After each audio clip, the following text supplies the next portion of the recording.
Guys welcome back to my channel welcome back to a new video. तो thumbnail আর title দেখে তো বুঝেই গেছে যে আমি ভিডিওতে কি বলতে চাইছি, কিন্তু হ্যাঁ প্রথমেই আমি ওটা শুরু করবো না। প্রথমে আগেই সুন্দর চেহারাটা তো দেখে নাও, আর সুন্দরভাবে আমি কি সুন্দর চলে যাচ্ছি একটা প্যান্ডেলের ভিতরে সেটা তো আগে দেখে নাও। তো আজকে ছিল সপ্তমী, আর হ্যাঁ এই ভিডিওতে আমি একটা ষষ্ঠীর ক্লিপও অ্যাড করে দেবো, যেহেতু আমি ষষ্ঠীর দিন একটা দরকারে বেরিয়েছিলাম তাই ঠাকুর দেখতেও চলে গেছিলাম। তো আমি আজকে গেছিলাম নবদ্বীপ, বিষ্ণুপ্রিয়া, শ্রীরামপুর, ওই দিক দিয়ে আমি চারিদিক দিয়ে ঘুরে বেড়াচ্ছিলাম আর কি সপ্তমীর দিন। তো সপ্তমীর দিন দেখছো কত ফাঁকা ফাঁকা না, আসলে আমি গেছিলামই তো 3টের দিকে, ফাঁকা থাকবে না তো কী থাকবে, কে আসে বলো তো সপ্তমীর দিন এরকম দুপুরবেলায়।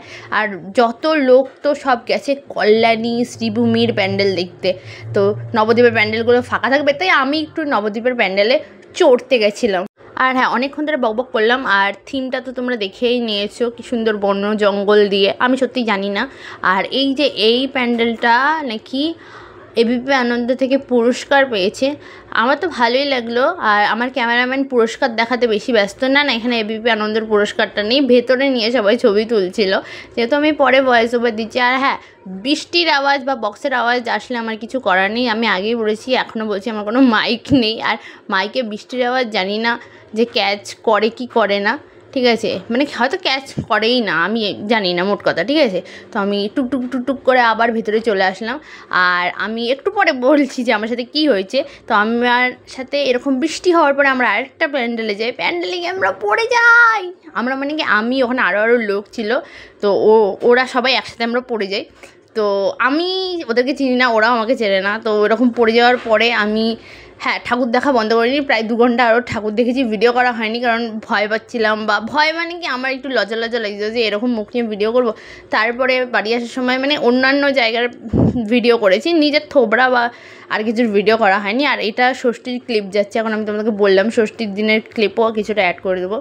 তো ব্যাপারটা কী হয়েছে আমি অলরেডি ইনস্টাগ্রামে জানিয়ে দিয়েছি, কিন্তু আমি আবার বলে দিচ্ছি। আমি একটা প্যান্ডেলে গেছিলাম, প্যান্ডেলের সিঁড়ি ভেঙে আমি পড়ে যাই, আর পড়ে গিয়ে আমার হাতে পায়ে মুখে অবস্থা খারাপ হয়ে যায়। অন্যদের হাতে লেগেছে, পায়ে লেগেছে, কিন্তু আমার মুখের মধ্যে লেগেছে, আমার সবথেকে বেশি বাজে পরিস্থিতি ছিল।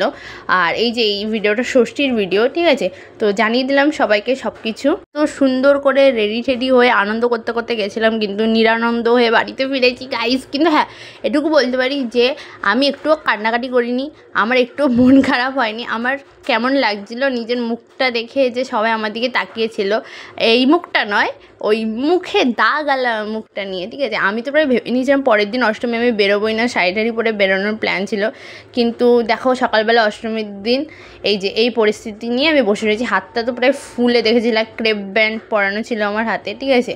তো এই মুখ নিয়ে আমি কি করে আজকে অষ্টমীর দিন বেরোতে পারি তুমি শুধু বলো। আর আমার মাও আমাকে বারণ করছিল বেরোনোর জন্য, আমার সাপোলা আত্মীয়তার জন্য বারণ করছিল, ঠিক আছে, কিন্তু আমি কারোর বারণ শুনিনি। আমি ওষুধপত্র নিয়ে বসে যাই, আমাকে ডাক্তার এই ওষুধটা দিয়েছে, ঠিক আছে। আর হ্যাঁ প্যান্ডেলের কাঠটা পচা ছিল প্রথম কথা, ঠিক আছে, আর প্যান্ডেলের থেকে আমাকে কোনো ক্ষতিপূরণও দেয়নি, ঠিক আছে, ওরা মানে ডাক্তারের কাছে টাকাও পর্যন্ত দেয়নি, ঠিক আছে, এটা আমার সম্পূর্ণ নিজের খরচা করতে হয়।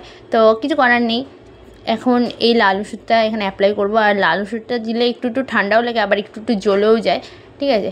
আর এই রকম মুখ নিয়ে আমাকে অনেকেই বলছে বেরোবি না, কী করতে বেরোবি, ইনফেকশন হয়ে যাবে, সবাই দেখবে, নজর লেগে যাবে। বিশ্বাস করো গাইস আমি না নজরে একদমই বিশ্বাস করি না, ঠিক আছে, কারণ আমি মানুষকে অনেক নজর দেওয়ার চেষ্টা করেছি, কিন্তু একজনের প্রতি আমার নজর লাগেনি, তাহলে আমি কি করে নজরে বিশ্বাস করতে পারি বলো তো।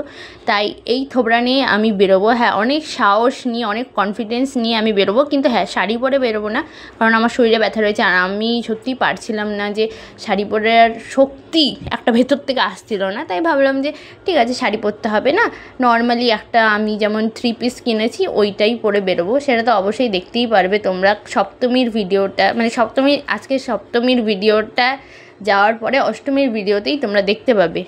আর তোমরা ভাবতে পারবে না যে আমি যে 3 পিসটা পরার সিদ্ধান্তটা নিয়েছি সেটা যে কতটা ভালো, কারণ বেশিরভাগ মানুষের 3 পিস পরে এসেছিলো। আর এই ভিডিওর সেকেন্ড পার্টটা পরের দিন আমি পোস্ট করবো, তাই বাই।